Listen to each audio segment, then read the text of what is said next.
but also culture related and just what it's like to be a patient, to be a cannabis user, sometimes just to be a woman in this community. And I just try and, like Bianca was saying, normalize the face of the patient, normalize what it is to smoke weed every single day, to still go to work, to enjoy what I do and not want to hide it. Not want to have a stash box that I put away, have to spray perfume in my room, hide bongs if something breaks in my apartment before the apartment manager comes over. I'm sick of that. So I just try and talk about it as much as I can. With social media, I really loved hearing from the viewers the new things to be on. My favorite new thing is Vine. I don't know if anyone's on Vine here, but there's Instagram, Twitter, YouTube, Facebook, Pinterest, Lenny mentioned.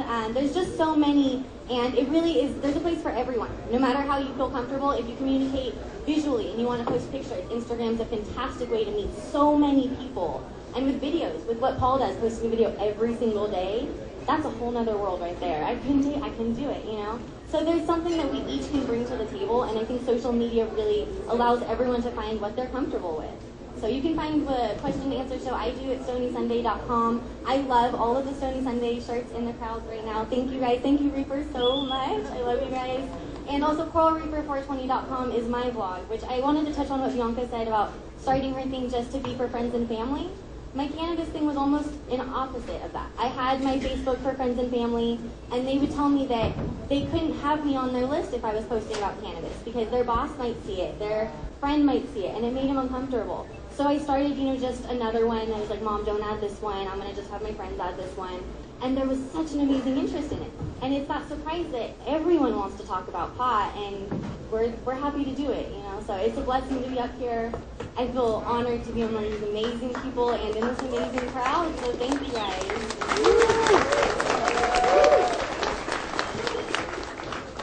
Thank you, Coral. That's awesome.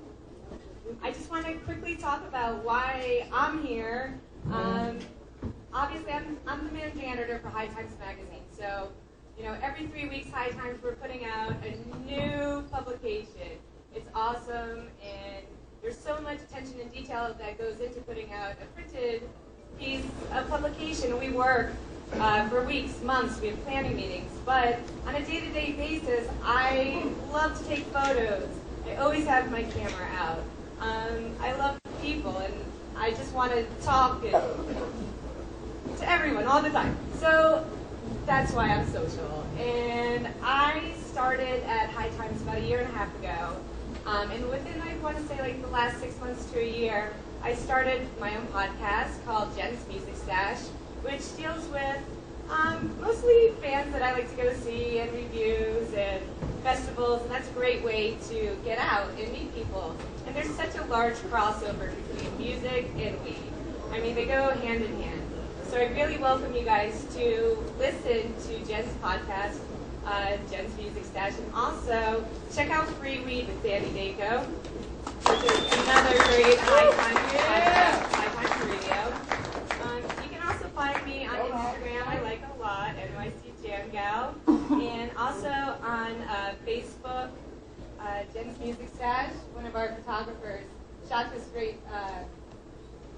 great cola, and it looks like a mustache.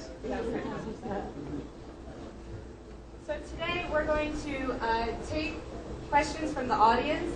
You can use hashtag HTSocial. You can direct it to one of the panelists, and we'll try and answer your questions. So you guys can start doing that now, and we'll switch over to the Twitter feed and start checking that. So I guess I'll just leave that there for now. I wanted to open up the floor to any of the panelists who wanted to. I think one of the main questions we all have is how to use cannabis in an activism type way. Maybe Bianca, you want to talk about this, and what you do, and how to gain followers, and how to help get the message out, and how you feel about it. Well, again, like I said, for me, when I started it, it was for friends and family, and I got such a great response. And like Cora Reaper said, everyone wants to talk about pot, and normalizing the cannabis consumer on social media. I think that this movement has really grown to what it is today because of social media. We're finding out so many more things about the science of it, and the people who were potentially leery of it in the past are now looking into it because we're spreading the message. So basically for me, and I sure a lot of the panelists, it's really about spreading this message. I did mention normalizing the cannabis consumer, which really helps. You know, a lot of my friends at first, when I started telling them I was a medical patient, it was like, oh, yeah, right on. You know, I got the real, you know, goofy response from them. And at this point, you know, I'll post pictures of myself as an activist on Capitol Hill with you know, signs and whatnot. And people are starting to take this movement a lot more seriously. So for me, those are the types of things that I post.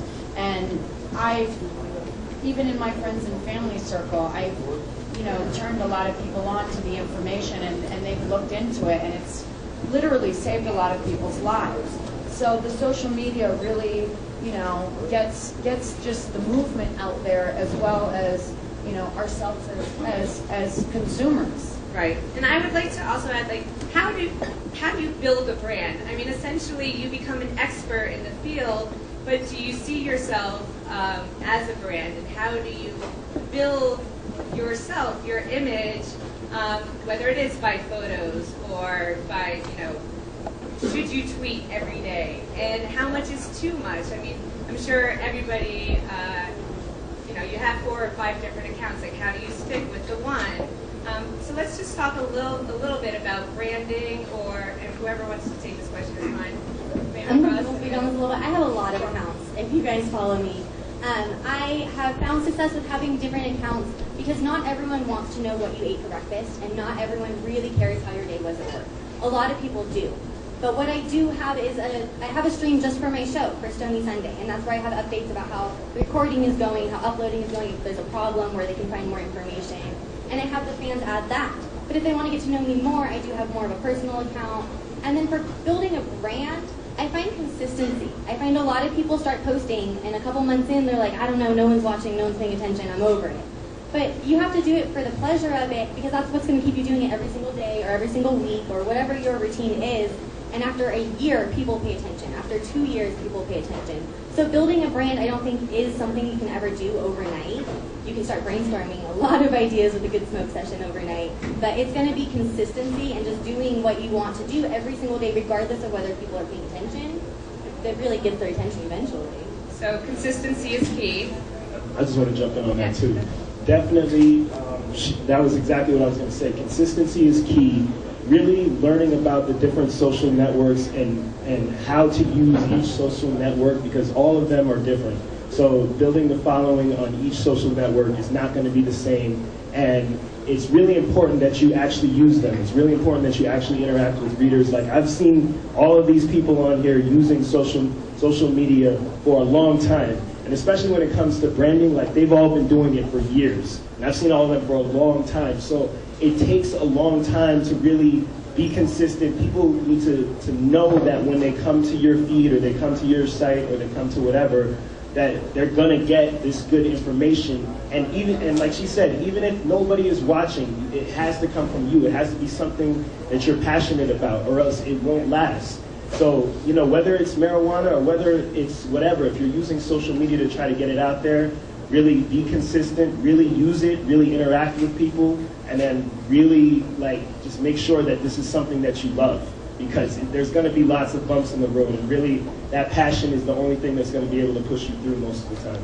One last thing, just sorry, with the finish point with Lenny, is before, like, when you're trying to build your brand and you're posting the content and no one's watching, no one's looking, they're going to go see that later. When you have new eyes on you, they go and look at your backlog. And so I think it's really important to do what you want to do professionally from day one. Like, you have the 1,000 eyes already. Really, you know, because they're going to go back and check it out. And so, I just want to touch on that for the rest. I really want to hear you. Yeah, I was going to expand on what Coral said a bit about the multiple accounts, because I think now I have maybe 7 Twitter accounts at this point. And when you have that many, you got to have a software to deal with it all. There, I use one called TweetDeck, or Hootsuite's another one I think is the Apple one. Thank you. But, yeah, so I got these different accounts. And the reason why is, like, when you're building a brand, you want to be, like you said, consistent and honest, I think, is another thing. With mine, I've got Radical Russ on Twitter, which is just my id. Anything that comes to mind, I'm going to blurt it out, whether it's about TVs or politics or whatever. Then there's RB Show 420. Well, that's just going to be stuff about the Russ Bell Show, where I'm going, what events are happening, you know, get the news kind of thing. Then there's 420 Radio Board. Well, that's for the network and what's going on the network. But I think of all the accounts I have, the latest ones I'm most fond of. Do you guys know who Kevin Sabet is? Kevin Sabet is like the #1 drug warrior right now, because he's proposing this kinder, gentler drug war. Let's not throw him in prison, let's force him into rehab and P-test him, right? That's his gig. So this is the perfect lesson about how we are winning as the cannabis community against these idea blogs. They cannot compete with us because, number one, we have truth, facts, science, and logic on our side. But number two, we're all communicating and connected now. And we don't have to hide in the smoky closet. Even if you are in Tulsa, Oklahoma, or Maplesport, or wherever you're at, you can get online and hang out with Paul Toker and do dabs, or you can get on the net and read what's going on in Hail Mary Jane. So we all are now communicating, and they can't beat that. Here's how they tried.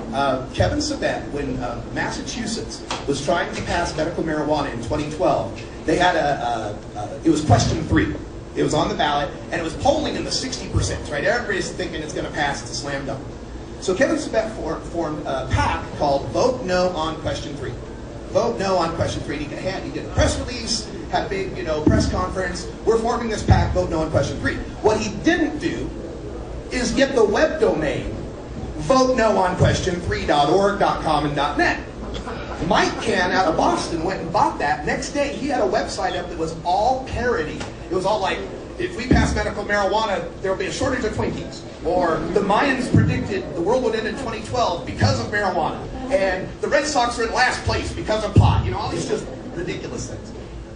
So, as the election happened in November, we passed here in Colorado, passed in Washington. The prohibitionists went nuts. Oh my God. They've started this new group called Project Sam. And it's Patrick Kennedy, and it's Kevin Sabet, David Frum. They're on all the talk shows now, MSNBC, Fox, all these things, saying, we need to force people into rehab. So they called their group Project Sam. Unfortunately, ProjectSam.com already existed for some technical thing. So what did they pick for their website? They picked Learn About Sam, and SAM stands for Smart Approaches to Marijuana. So a group called Smart Approaches to Marijuana went and got the website Learn About Sam, and I thought, he wouldn't be so dumb as to forget to get the web domain for smartapproaches.com, .org, and .net, would he? Well, prohibitionists don't learn from history, or else we wouldn't be here. So he did not get those domains. I snapped them up, and I made a website called, it's up there now, smartapproaches.com, Project Samuel, Smart Approaches to Marijuana Use Except Legalization. And it is a page-by-page mock-up of every single page they put up. I twist it and give you the facts as to why they're wrong. And the minute they put something new up, I duplicate it on that site. I've got more hits on my site, more followers on that site than they have on ours. He also didn't get Smart Approaches on Twitter or Facebook either. This is how we're winning, because we're smarter, we're more creative, we're better looking. I want to say, I'm sorry to cut off the applause, but I want to say I fucking love Russ, and especially the better looking parts, definitely. I vouch for that. But I just wanted to add one more point to what Coral said before, because I think it's really important that you think about this. Like, HMJ didn't really start getting attention until I started treating it like it was already a big website. Like, I started treating it and running it that way. That's when it started to really do that. But a lot of people will wait and be like, oh, once some people are reading, then I'll start doing it or whatever. No. You have to be like that from day one. You have to run it like how you expect it to be if there's a million people following it from day one. And let me add to what you do with Hail Mary Jane that I've watched that is really great. You do advertising with your stickers, and you go to local events where other people are like paid dues and the things in Los Angeles, and integrate your brand with celebrities that are performing, and you do a lot of, and that really helps your brand. They're all marijuana related, obviously, but local community events and being able to brand yourself. You just with stickers. That's how I found about it. There were stickers everywhere at this Smokehouse Festival. And I agree. I think we should. What are some of the first steps that people can take? Whether it is making sure that you have the correct URL and domain name. Is it trademark and copyright? Well, this industry is What booming, are the first so steps that people need to take? I think it's part of the brand. It's part of, maybe it's just finding a name. Maybe it's your name. If I can start with that, I'd say to start with something original, because there's way too many parody names out there already. So just go with whatever you feel works for you. Start doing what you feel passionate about, which has already been talked about, and make an effort to go above and beyond in your choice of media. If you're filming it, if you're taking pictures of it, take the time to take a good picture or a good video that you're happy to watch. That if you, as a random viewer, would come across this video, you'd be like, damn, that's a good video, I like this.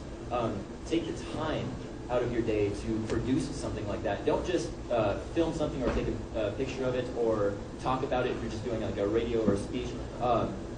Research your topic and then take the time to get the proper angle on that subject, and then apply it to whatever media source that you are projecting on. And hopefully these sources will be marijuana or cannabis. And I know it's probably a little bit strange, or you may feel uncomfortable at first posting about marijuana or cannabis or taking a dab or explaining to people what you're doing.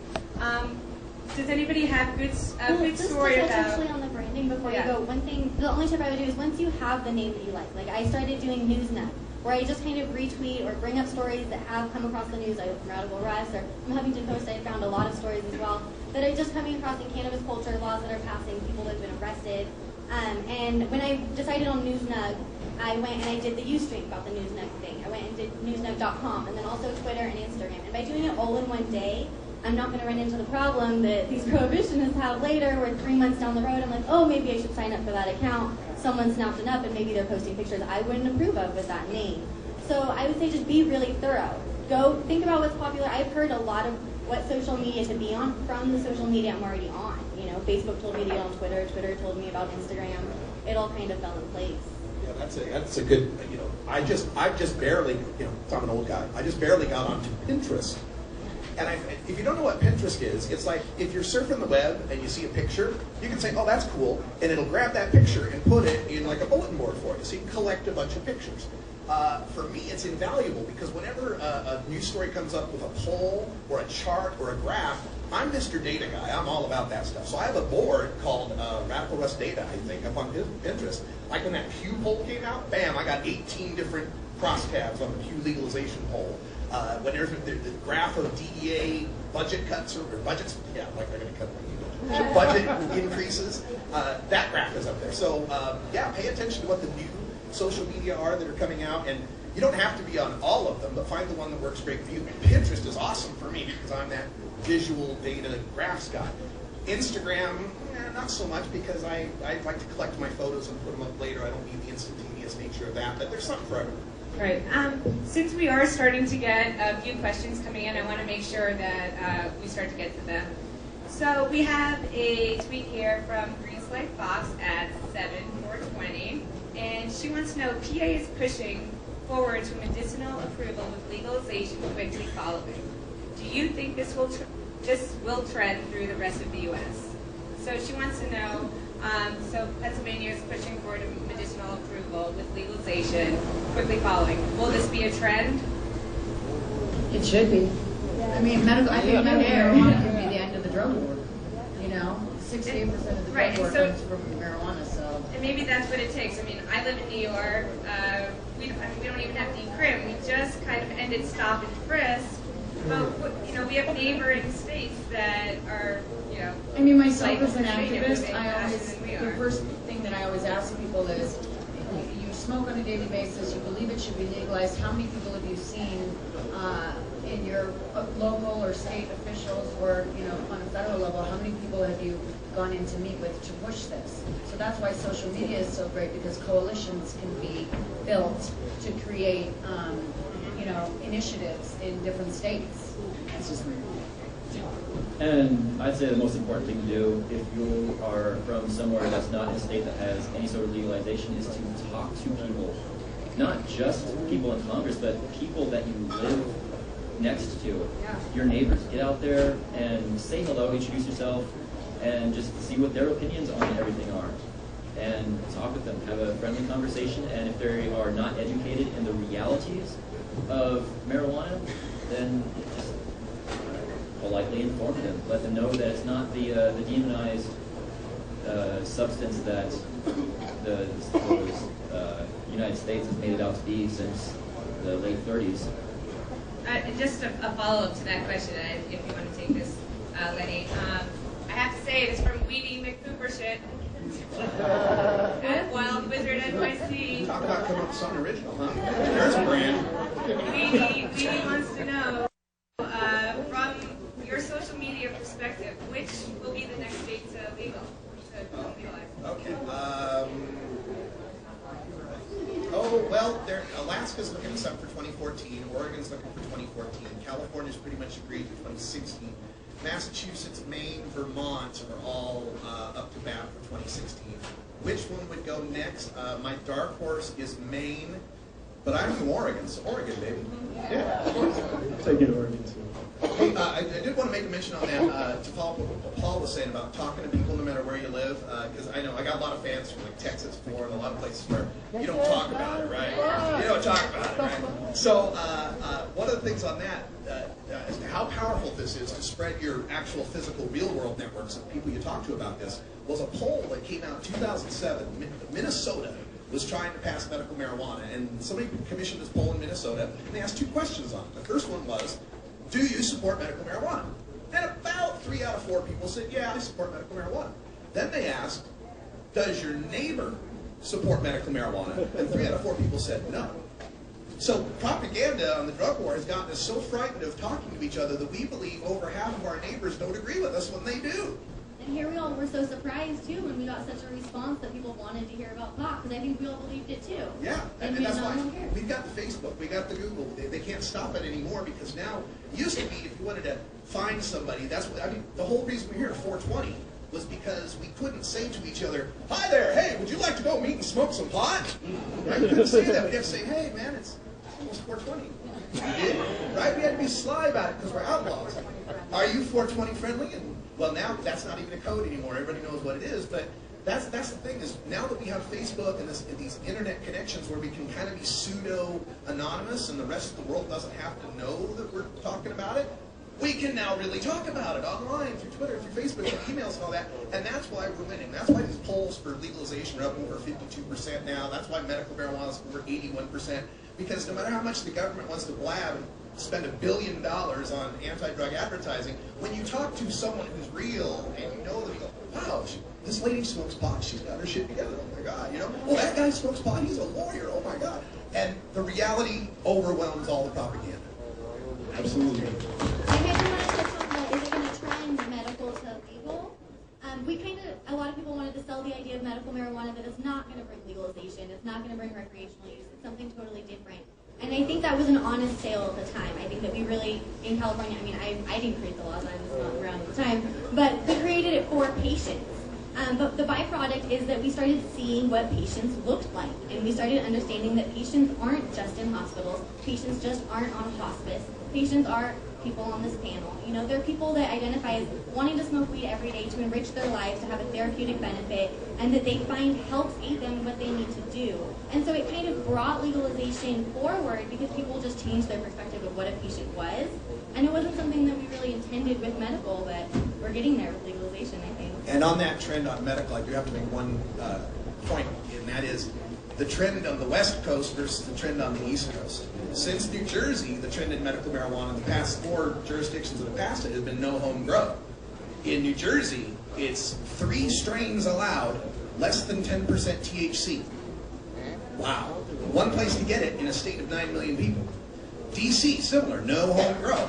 Delaware, no home grow. New York's bill, or Illinois' bill that they just passed the Senate, no home grow, and a qualifying list of conditions that's this long when you're reading it on screen. There's no chronic pain, severe nausea. There's chronic severe pain, just specifically labeled out with etiology and diagnosis and all this crap, because they have to keep trying to find a way to keep the potheads out from all the patients. Well, smoking pot's bad, we got to find a way. And medical marijuana gets narrower and narrower and narrower and narrower till the only people who can qualify for it are, cancer patients, 3 weeks left to live, and they can only be smoking on Tuesdays at 4 in the morning in their basement chained to a radiator. I mean, it's ridiculous. So Yes, we have to fight for medical, and yes, that's a trend, and that's what starts to open people's mind, but never lose sight of the goal that you have to present full legalization to people, because as long as it's immoral to be a healthy person smoking pot, they're always going to pass restrictions that keep some of the sick people from being able to qualify. My ex-wife runs a clinic up in Oregon where they had to turn down hospice patients because he didn't have the required paperwork. Guy's in hospice, he's going to die, let him smoke. Sorry. Thanks, Russ. No, and that's actually one of, yes, it definitely deserves a clap there. And that's how I found you, Russ, is I remember a presentation being brought to High Times and the differences between having medicinal and. So I want to get to another question. This is from Jesse Toker, and I'll let you take this, Lenny. I believe it's a he. He's wondering, how much do you think you've learned from being a part of the social community? And can you admit to any mistakes along the way? I've made a ton of mistakes along the way.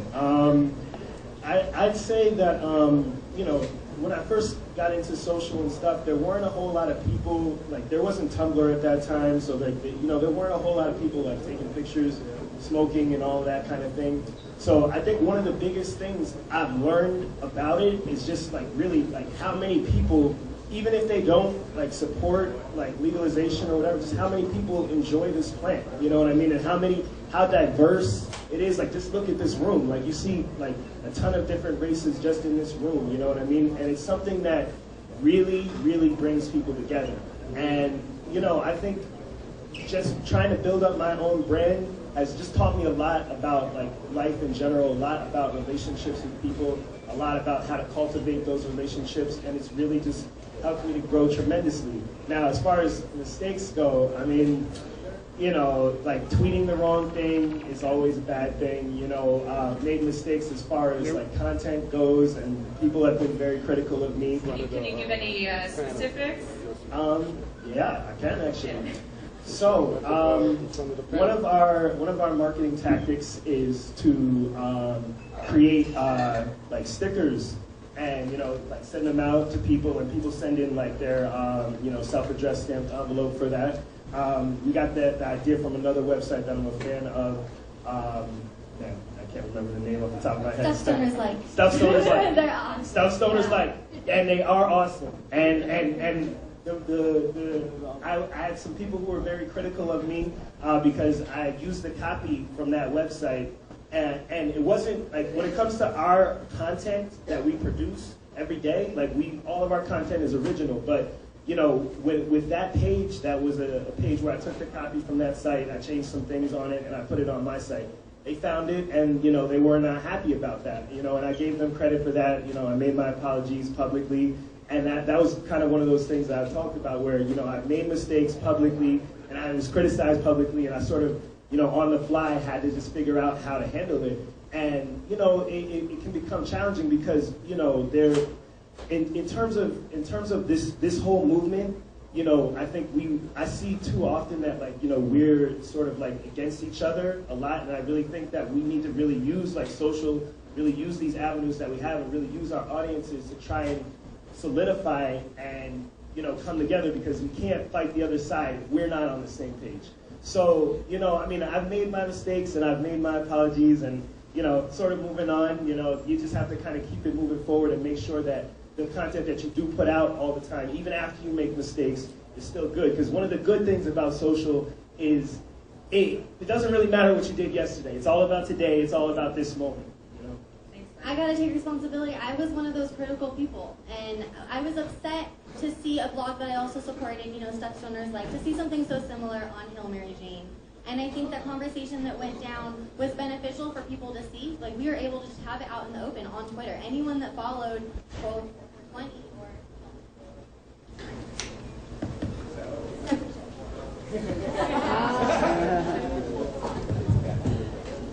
Hello? Hello? Okay. Anyone that followed either one of us could see this discussion. Maybe use Russ. And they were disappointed. Hello? Okay. They were disappointed to see us having such harsh words exchanged between each other. I personally got a lot of messages saying that they wish that we could just get along. And it was hard to see those messages because we're not always going to have the same ideas. We're not always going to do the same thing. And I learned a lot from that experience to be less critical, to let people make mistakes, because that's how we all learn. And I've made plenty of mistakes, and I've had plenty of discussions coming back at me if I don't like the way you did that, I think you should have done it differently. And I've been able to learn so much. So I was really thankful that it did occur on social media, and that we also were able to then chat privately very recently and kind of discuss how diversity is bringing the community together, that the more different ideas we have, we're all fighting towards the same endpoint, so we don't have to do it the same way. And I think that's fantastic. And we're all each unique individuals, so as long as you're true to yourself and you're honest with your intention. I mean, I'm a little out there, so I like to say that we are in the age of the Aquarius now, and I think that we all, the like-minded people, are coming out and connecting with social media and events like this. And as you push and promote yourself as, I mean, really, you are an activist if you're having the conversation, even online, about this movement. And so, you know, being consistent with who you are will allow people to get to know you better. And, you know, again, coalition building through social media is the end result that will help the movement and your brand in the end. One of the things too, I think is important is, you know, you can use social media not only for, like, you know, businesses or whatever, but you can also use it for like any activism projects. Like, you know, Russ does some great work with his social channels. One of the things that I really like, talked specifically about Pinterest, and a few weeks ago he put this chart up that showed, I don't remember which state it was. It was Milwaukee County, Wisconsin. Yeah, Milwaukee County, Wisconsin. He showed like the disparities between like who was arrested by race, and you know, it was just crazy to see on one image right there, like, you know, like the different disparities and how bad it really is. So, you know, part of it is we can use these social channels. I'm just gonna try to yell. Okay. We can use these social channels, like, you know, in terms of like activism. We can use these social channels in terms of just normalizing marijuana smoking. And then if you have people in your family who, you know, need to see this kind of stuff, or people who you want to show, you know, this side of the story to, you can take things like that image and show them and say, this is what's really going on. It's not illegal because it's dangerous. It's illegal for other reasons. One of the things, you know, you were talking about being critical. That raises a good point. How do you guys deal with haters? Because it's so easy in a day and age to hide behind a screen name. And you know, it hurts. Because, I mean, you don't know these people, they don't know you. You are trying to get your message out. How do you either defend yourself, or how do you deal with it? And how do you deal with haters? I think that we're fighting for our medicine. We're fighting already for our medicine, and to fight with people online is just ridiculous. For me, I just don't pay them any mind.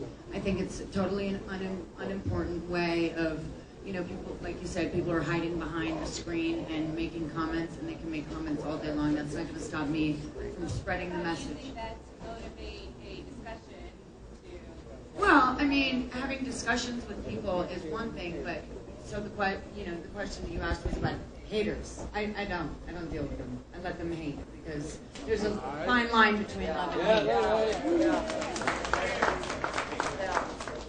Yeah, I feel somewhat qualified to answer this because I've been an internet kind of person for a long time, since the early 90s. During that period in my life, I was living in North Dakota, in sometimes the middle of nowhere, North Dakota, where I had to take an hour and a half bus ride just to get to work, or not to work, to school rather. So starting with that kind of an internet base, I learned that on the internet, sometimes people, they really don't care what gets said, as long as they can say it. Sometimes all they're looking for is for you to get back at them in any kind of a way. Be it a good way, a bad way, they don't care. They're just trying to, they're bored. That's all it is. So if you have somebody that's really just trying to get under your skin, like was previously mentioned, flat out ignore them. Step one, recognize a troll for being a troll. Welcome. Step two, if you do decide to feed the trolls, be sensible about it. don't start playing their game, because for the most part they have the mentality of a juvenile, and they don't care where the conversation gets drugged. If you get drugged through the mud with them, all the better for them, because that's you getting your name tossed down like that. So if you do engage, be polite about it. Show them with kindness, and always stay true to yourself. Always stay true to fact, because they're looking for you to slip up in any single way possible. But if you stay true to yourself, then it's not possible to slip up. Then you're just kind of having fun with them a little bit, but you really can't let it go too far. Feed it a little bit, and then just watch them scurry, and then go about your day. Yeah, you're here with that. I ignore people that are just straight being fruitful. Like, if there's just an insult, ignore it. There's no wasting time with that.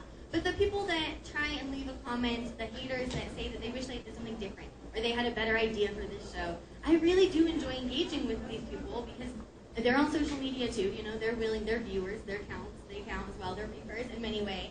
And I like hearing what they didn't like about it and letting them know those are fantastic ideas, and I look forward to seeing you do them on your channel. Take them, put them into action. I'm working really hard with the ideas that I have, and I try to do the best that I can, but I look forward to seeing other people's collaborations as well. So I always try and tell the haters, like, that's fantastic, I love that idea. Go do it. Don't wait for me. I don't have time to do this. I think you should do it better than I do. And like you were saying, if you do feed the trolls, which I am totally guilty of, I try and keep it on topic. If they want to change the conversation, this, that, the other thing, I really try and bring it back to what was the original point. Did you even have an answer for the original point, or are we still dancing in circles here, in which case I'm going to go. But I do kind of like seeing where they're coming from. And with the World Wide Web, there are miscommunications. There are some people that leave a comment that you think is rude, you think is something short, they're telling you to be different, and in some way they just don't speak English. This is their first time, on YouTube, on Twitter, or whatever, and it's just a miscommunication. So I've actually found a lot of new fans and new people to engage with by interacting with people that at first I thought were kind of rude, Haters, okay. Whenever I think of this, I think of things that my dad used to say. Number one was, never try to teach a pig to sing, and just waste your time and annoys the pig. Another one he used to say is, son, you like everybody?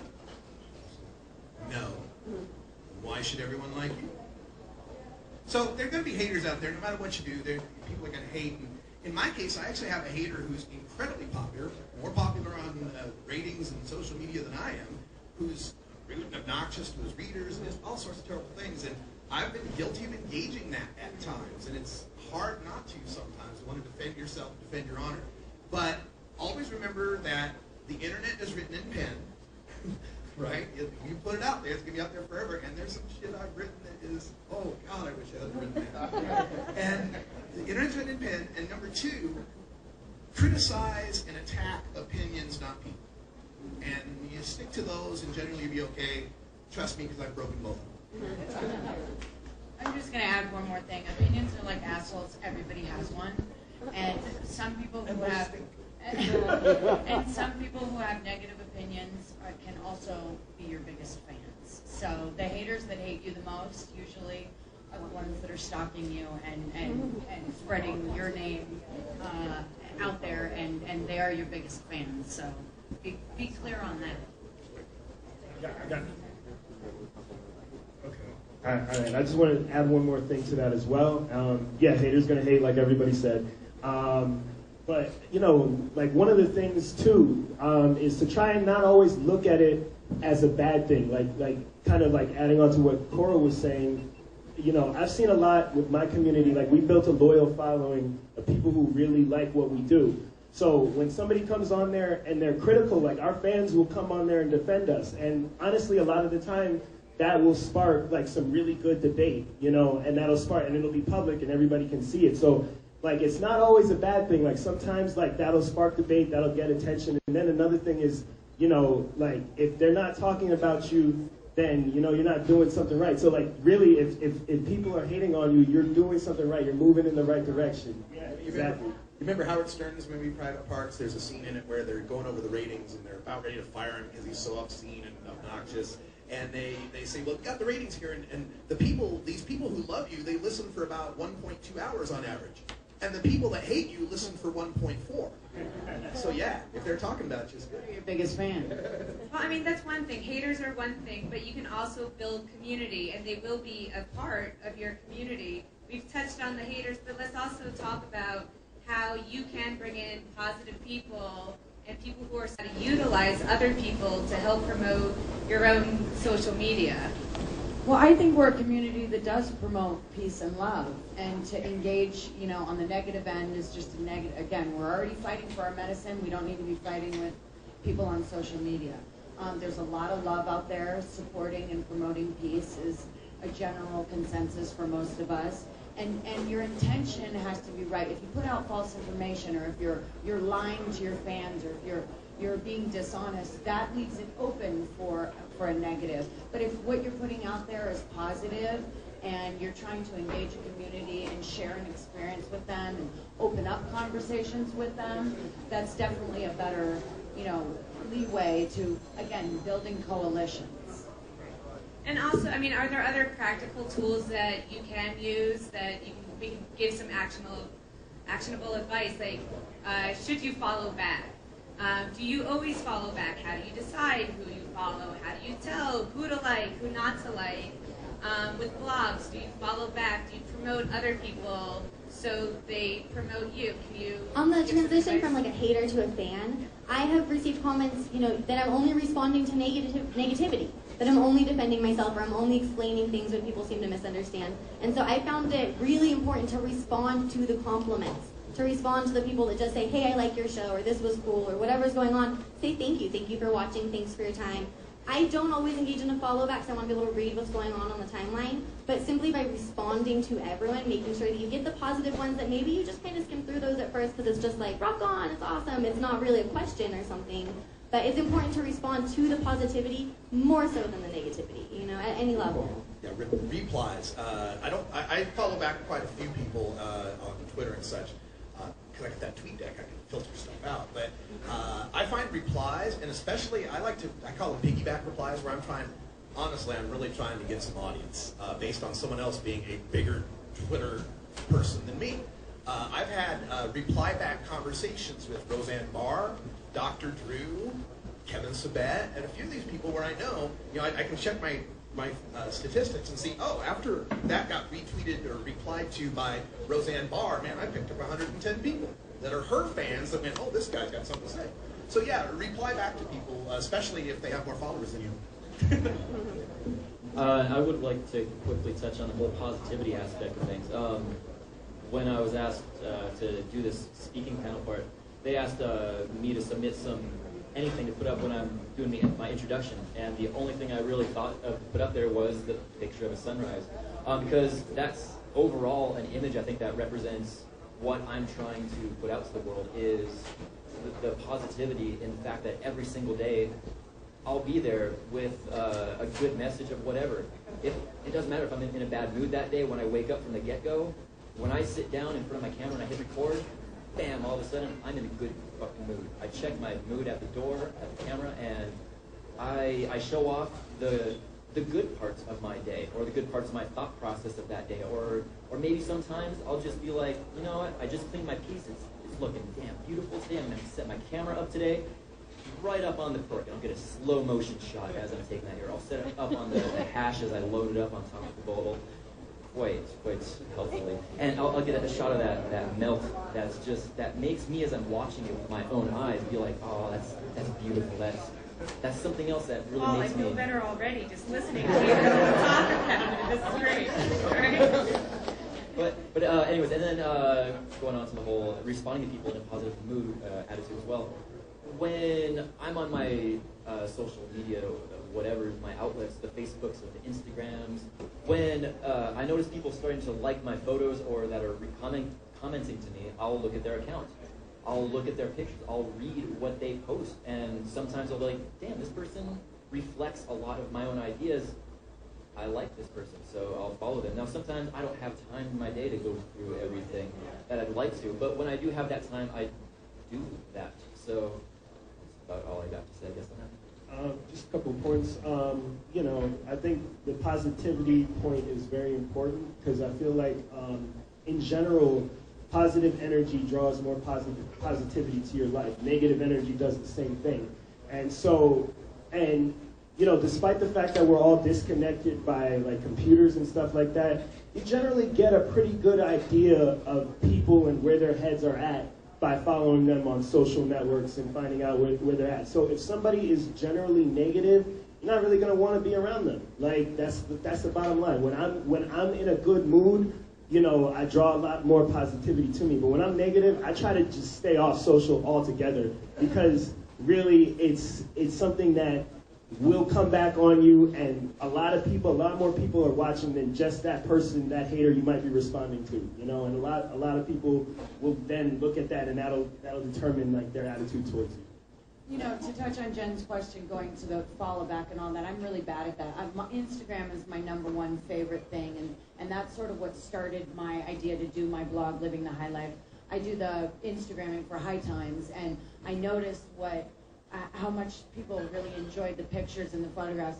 I don't really have a lot to say, so I don't really tweet, but they're connected now. So my Instagram goes through the Twitter and the whole experience. So whatever's right for you. It's whether you have something to say or you have a picture to show. There's all different ways to engage all different kinds of communities. So if you sort of track that, you can see who do people like what you're saying more? Do people like the pictures that you're saying more? There's always different levels of things that people will like. So, sort of looking into that to experience where you're getting your fan base is something good. Just a quick request from Ken Brave. He says, let's just drop the word marijuana from our vocab. It used to scare the whites in the 30s.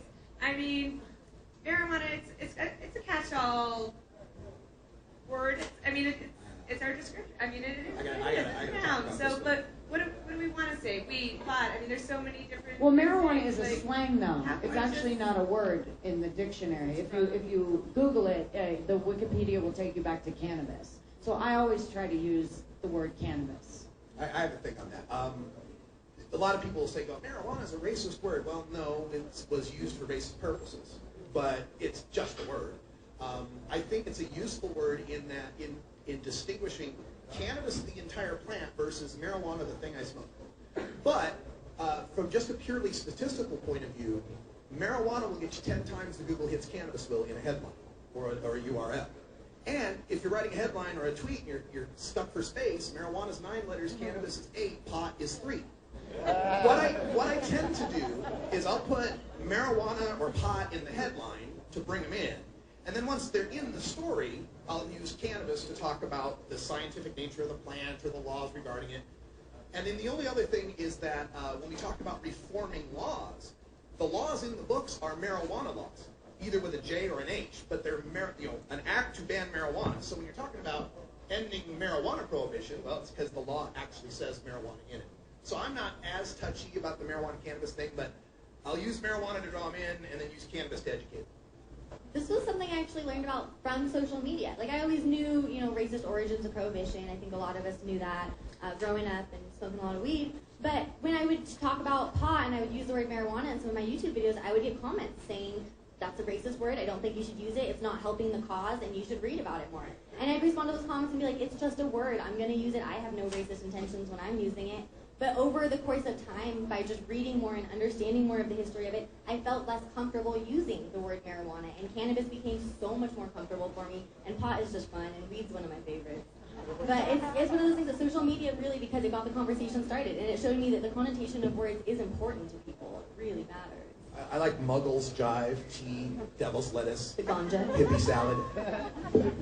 Okay, guys, so we're going to start wrapping it up. We have maybe another 5 to 8 more minutes, and we'll get maybe another question in. Thank you guys all for coming to the panel today. Anything you want to tweet at us, use HT Social. Definitely follow High Times Magazine on Twitter and Facebook, and all these experts as well. Safety Driver wants to know, what's the best way to get your viewers or readers to share the information that you're posting? When I started in talk radio, I had a producer who I'd be starting off on a rant and going on, and then he would just look at me through the glass. He'd be on the other side of the glass. I can't hear him or anything. He'd just go. He just mouth, who gives a shit, right? Make it, it might be interesting to you. Is it interesting to them? Give the people what they want, right? Know what your people want. Paul knows what his people want. Gives it to them every day. Stony Sundays, the consistency, people know from me you're going to get data and long-winded rants. People know from Hail Mary Jane you're going to get punchy, quick stuff. Know what they want and give them something they'll want to pass on. Just content, I guess.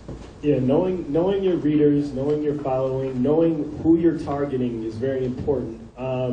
And then also just making sure that you're always putting out quality original content. If your content's not original, as we've seen, you will get called out on it. So make sure that you're putting out quality original content consistently. And, make sure that you're actually interacting with people. Like if you mention somebody who's like a celeb in a tweet, reply them in the tweet and link it to them. They'll retweet that and put it out to all their followers. Like really put you have to put the work in as far as the content goes, but then as far as the marketing side goes, you have to put just as much work in on the social media marketing side as well. And I'd like to say about that, if you're trying to make something that you want everybody to see, don't go out of your way to make it desperately look like that.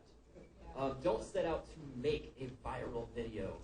Just set out to make something that you're absolutely enthusiastic in making. Because if you make a product that you were just damn balls out proud to make, then there's going to be people out there watching this being like, that's an awesome video. Hey, watch this. And they'll do some clicks and start sharing it on their pages. So that's about all I really have to add to everything that I've already said. All right, I think we can squeeze one more question in. This is because we got it like 3 times. But Melly wants to know, how does it feel using cannabis under Amendment 64 in Colorado as opposed to other medical states? Oh, I gotta say something. On the way here, I was driving in. We got pulled over by cops. We let them know how much weed we had on us. The cop took the weed, looked at it. He was like, oh, we have trafficking issues. We let him know we didn't have any more. He took it, wrote us up a warning, and gave us back our weed. I can't believe it. I can't make this shit up.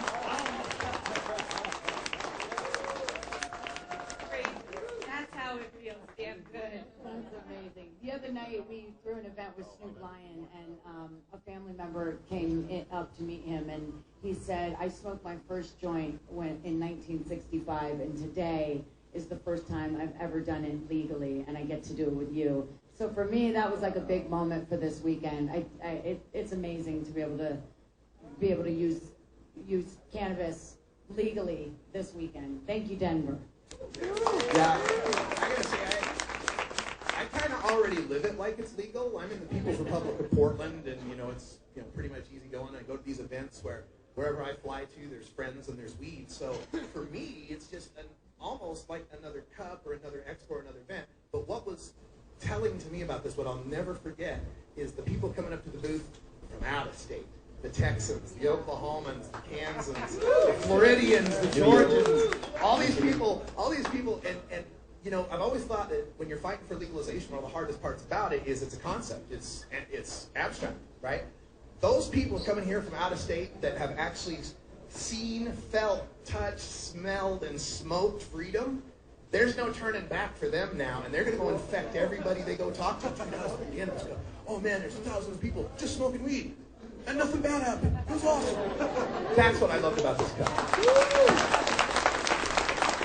And here in Denver, it's been a long, hard road fighting for the legalization. I mean, there's videos of myself on this state capitol steps smoking a literal pipe about 2.5 feet long as my arm, a bowl that can fit 1.5 ounces, just taking a huge rip as the traffic drives by, honking their support.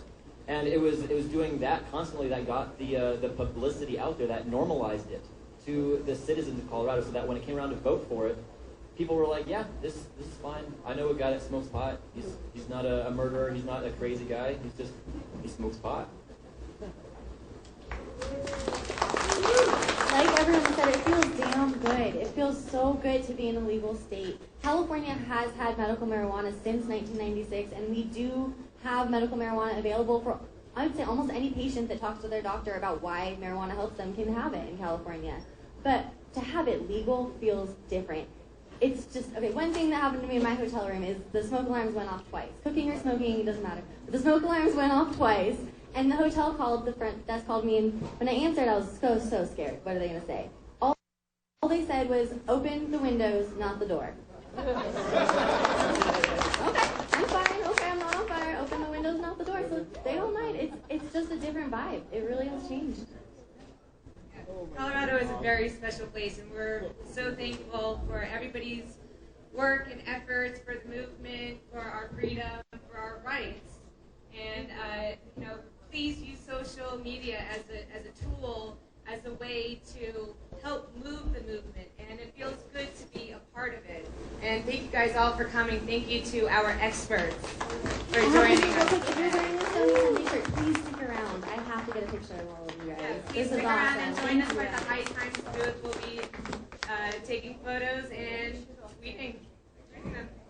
Thank you guys. Thanks for coming. Let's hear it for them, everybody. Thank you so much. Social media moving this entire movement forward. That's the truth. I mean, the internet has done it for us. So at 3 o'clock, you're there. It's the High Times social media panel this weekend, just Sunday, with Lenny from Hail Mary Jane, Bianca Barnhill from Living the High Life, me, Paul Token, and Coral Reefer. Now, before we close the show here, we just got a couple of minutes left, and I wanted to show a video that I had found that took place elsewhere on 420. This is from Santa Cruz, California, and, we'll just let the video do the talking. Come on!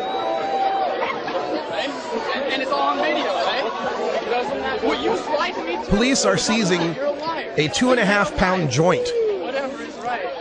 that had been brought to the event. Oh, dude, we're going to court, man. We're totally going to court. Oh, yeah. That is not cool. And then we're going to go to court, too, buddy. Yeah, you're I'm not... Now, apparently the law of California there, at least where they were at, they could have up to 2 pounds if they were a medical card recommendation holder, and the decrim's for less than an ounce, and supposedly the reason the police took it was because it was, a 2.5-pound joint. Looks like a pretty big celebration there in Santa Cruz, though. Looking good.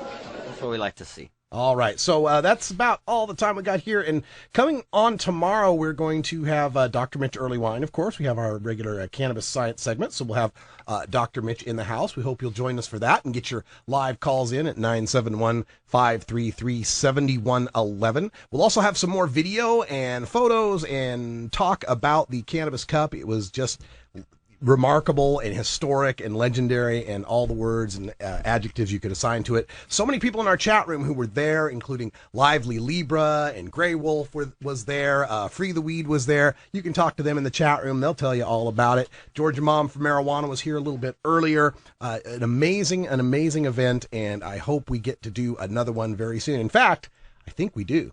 Coming up in Seattle in just a few months, there will be a High Times Cannabis Cup, so we'll get it going on there too as well.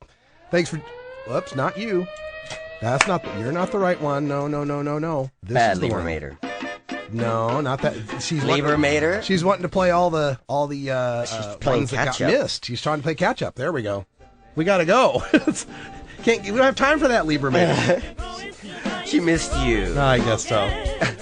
All right, well, that's all the time we got here for Toker Talk Radio. Coming up next, we have our new Viper Hour movie night. So you'll get to see She Should Have Said No from 1949. This is the movie that's got the star in it who reminds me of Coral Reefer.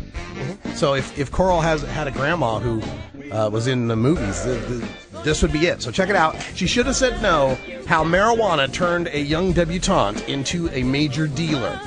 Yes, insert scary noise here. All right, that's all the time we got. Thanks for joining us. Until next time, take care of each other, Tokers. This time around, if you haven't heard, we love